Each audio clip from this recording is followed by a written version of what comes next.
Vakil and I am a psychologist. As human beings, हमारी basic emotional need होती है to feel connected, especially with our life partners. लेकिन due to so many misunderstandings, miscommunication and expectations, हम कभी कभी हमारे partners के साथ fully connected feel नहीं करते हैं, and that can take a toll on our mental health also. And to maintain a relationship, sometimes love and feeling is not enough. We need to learn few basic skills and also take effort on a daily basis to maintain the feeling of love and affection with our partners. So today, without making this complicated, I am going to share 4 simple habits that you and your partner can practice on a daily basis to maintain as well as enhance and grow in your relationship. लेकिन ये 4 habits share करने से पहले हमें हमारे brain की settings थोड़ी सी change करनी पड़ेगी. जस्ट लाइक हाउ अलग अलग सिचुएशंस में हम हमारे फोन की सेटिंग्स को चेंज करते हैं, जैसे flight mode, silent mode, general mode etcetera, वैसे ही हमारे ब्रेन के 2 इम्पॉर्टेंट सेटिंग्स है जो हमें समझने पड़ेंगे before we can actually make these 4 habits a part of us. If we do not learn how to change this setting, then it will almost feel like we are trying to make a call to somebody without having the SIM card on your phone. You would keep trying, but you will not be able to reach the other person because the basic need of your phone is a SIM card. Similarly, the most important ingredient to feel connected with your partner is this particular setting that I am going to share now. So हमारे brain की 2 important settings हैं, एक relational mode and दूसरा transactional mode. अब ये relational mode जो है वो हमारे इमोशनल साइड को एक्टिवेट करता है, हमें दूसरे इंसान के साथ फुल्ली कनेक्ट करने में हेल्प करता है एंड हमें दूसरे इंसान के इमोशंस को समझने में भी हेल्प करता है. Whereas the transactional brain takes care of the day-to-day conversations that we have with people. जैसे हम काम की बातें करते हैं, जैसे हम कोई भी प्रॉब्लम को सॉल्व करते हैं, या फिर हम हमारी रिस्पॉन्सिबिलिटीज के बारे में बात करते हैं, तो ये सब हमारा ट्रांजैक्शनल ब्रेन करता है. एंड हमारा जो डिफॉल्ट सेटिंग है ब्रेन का वो ट्रांजैक्शनल मोड होता है. लेकिन when we are trying to connect with somebody on a deeper level, we have to make sure that firstly we change our brain setting to the relational mode. अब अगर हम phone में कोई setting change करना चाहते हैं तो we know कि हमें ये मेन्यू में जाके ये ऑप्शन को प्रेस करना है और हमारा काम हो जाएगा. लेकिन when we are working with the brain, we'll have to see what is required in order to activate the relational brain. तो ये रिलेशनल मोड को एक्टिवेट करने के लिए 3 बहुत ही इम्पोर्टेंट चीजें हमें चाहिए. Number 1, eye contact. Whenever we are trying to connect with somebody, making good eye contact, looking at that person in the eyes is a signal that मैं आपके साथ fully available हूँ और मैं आपके साथ connect करना चाहती हूँ, and that you, the person in front of me, is the most important thing to me right now. Number 2, curiosity. Usually हम हमारे रिलेशनशिप में एक नैरेटिव लेके चलते हैं, जैसे कि ये मेरे पार्टनर के स्ट्रेंथ्स है, ये मेरे पार्टनर के चैलेंजेस है, this is what I like about them and this is what I dislike about them. Then जो भी एक्सपीरियंसेस हमारी लाइफ में होते हैं वो अगर ये नैरेटिव से अलाइन करते हैं तो फिर हम वो चीज पे ज्यादा फोकस करते हैं. For example, if we dislike that our partner is always on the phone and is not paying attention to us, then we might focus more on the times when he is actually on the phone and we may ignore the times जब वो phone use नहीं कर रहे होते हैं.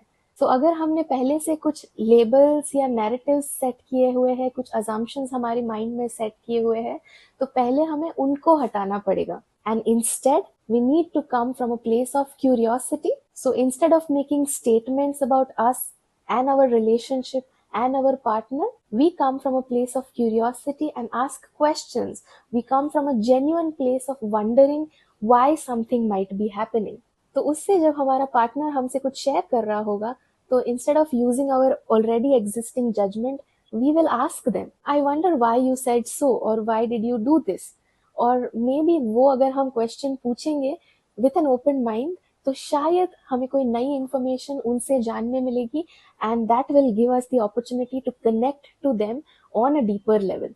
Even though हमें काफ़ी confidence होता है कि we know our partners fully and जो हमें लगता है वो ही सही है, but there could be something that they are trying to tell us, provided we have an open mind. And the third thing to activate your relational mode is kindness. So usually जब हम transactional mode में किसी के भी साथ बात करते हैं तो हमारा फोकस विनिंग के ऊपर ज्यादा होता है, काइंडनेस के ऊपर कम होता है।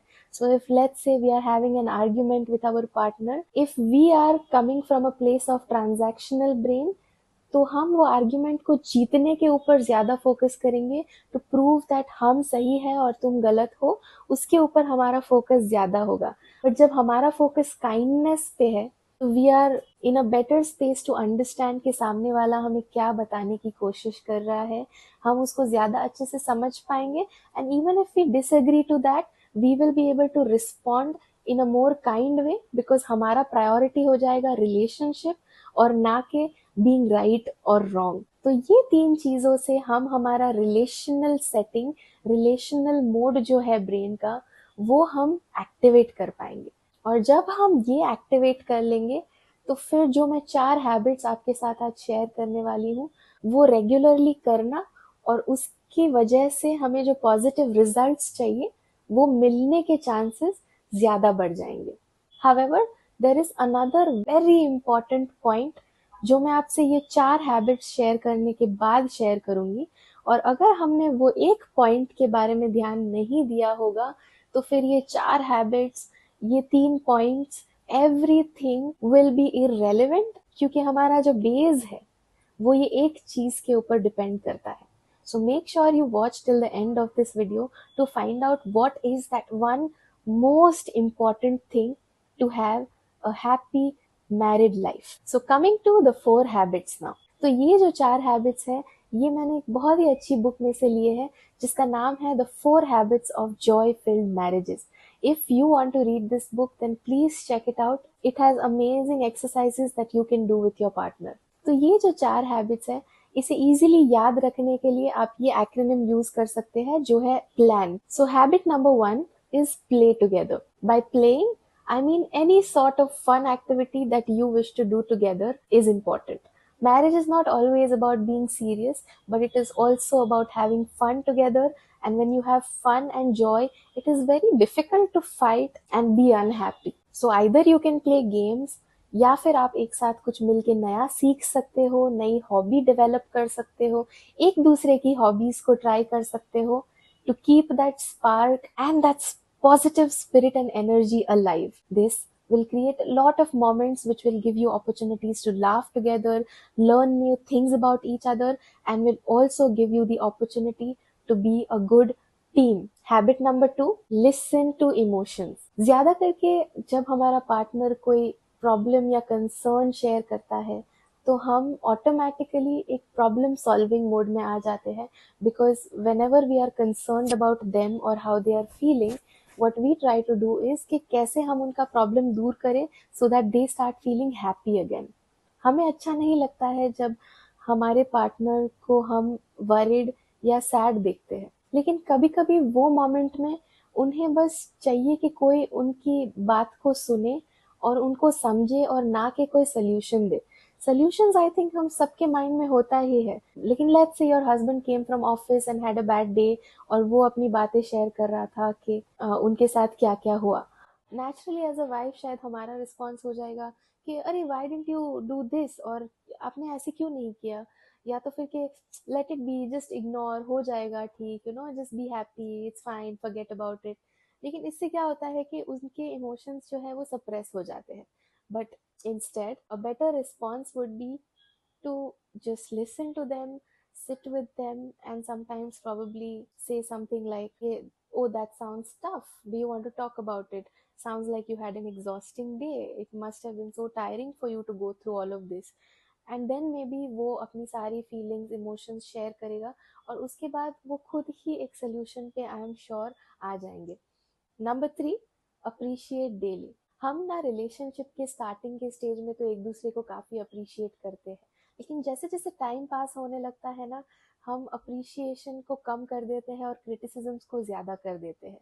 Probably we feel like हमने already appreciation कर लिया है and there is no need to repeat ourselves. But in reality, appreciation ना एक प्लांट में पानी देने वाला काम करता है. एक बार पानी देने से प्लांट हमेशा अलाइव नहीं रहता है.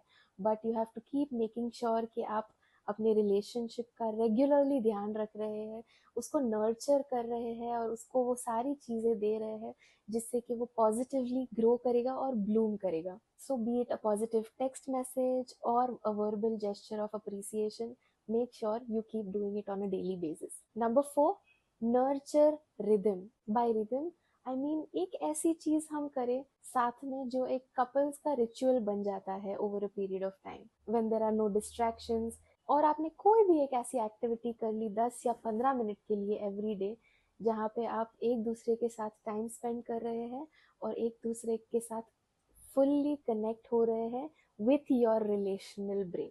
नाउ यू माइट वंडर कि रोज ऐसे करना पॉसिबल नहीं है, बट थिंक अबाउट इट. 10 या 15 मिनट अपने पार्टनर के साथ निकालना क्या इतना भी डिफिकल्ट है? अगर हम कॉन्शियसली एक इंटेंशन बना ले, एक नियत बना ले, तो definitely it is very much possible. Something as simple as having a meal together is not impossible. So these are the 4 simple and very, very doable habits that you can incorporate in your marriage life. Now comes the most important point that I was going to share at the end of this video. Imagine कि अगर आपका relationship एक घर है, तो ये 4 habits उसका decorative piece है to make that house more beautiful. लेकिन वो घर का जो बेस है, जिसकी वजह से एक घर स्ट्रांग बनता है, अगर वो बेस ही हमारा वीक है, तो ये डेकोरेशन थोड़े टाइम के लिए अच्छे लगेंगे, लेकिन ये लॉन्ग लास्टिंग नहीं रहेंगे and everything will fall apart eventually. So the base of the house is your sense of self. आप अपने बारे में कैसे सोचते हैं, आप अपने साथ कितना कनेक्टेड है, वो सबसे ज्यादा इम्पोर्टेंट है. अगर हम हमारे खुद के साथ कनेक्टेड नहीं है, तो हम किसी भी और के साथ कनेक्टेड फील करना हमारे लिए बहुत ही ज्यादा डिफिकल्ट हो जाएगा. हम कितना भी ये हैबिट्स के पीछे भागेंगे, but ultimately something will feel lacking. So, in order to find out if you need to work on yourself first before focusing on these habits, then ask yourself these 3 questions. Number 1, am I expecting my partner to fulfill a personal need that I need to work on myself, which I am expecting my partner to fulfill? Then chances are that I need to fulfill that myself. Number 2, am I reacting from my past wounds, or is it just a response to my present situation? A lot of times हम बहुत सारे grudges रख देते हैं. हम fights और arguments को avoid करने के goal से हम काफ़ी emotions को suppress कर देते हैं and eventually वो हमारे future situations में indirectly ज़्यादा problem create कर देता है. If that is the case, then you need to be aware of your emotions and work through them when those things are happening and communicate in the right time rather than suppressing it. Number 3, am I already doing everything in my control to get the quality of relationship that I want? A lot of times we feel helpless and incompetent to do the things that we should be doing first, and we expect a lot from our partner, and maybe that's not right. So ask yourself that question, and if there is anything that is in your control that you can do which you have not done yet, then first make sure you do that yourself. You take the initiative. It's okay if you have to ask for what you want rather than expecting them to read your mind and do it without having to ask. There is nothing wrong in asking. In fact, that is a sign that you know your needs and you are able to communicate them in a healthy manner and make things easy for you and your partner. And remember, sometimes maybe you are doing everything to feel connected to your partner, lekin you are not doing enough to connect with your own self, and you can never truly connect with anybody if you have not spent enough time to connect with your own self. So spend time in knowing who you are and spend time in feeling truly connected to yourself. Thank you so much for watching. I hope ये video helpful था, and I request you to share this with all the couples you know who are either married or are going to marry anytime soon, so that more and more people can benefit from it.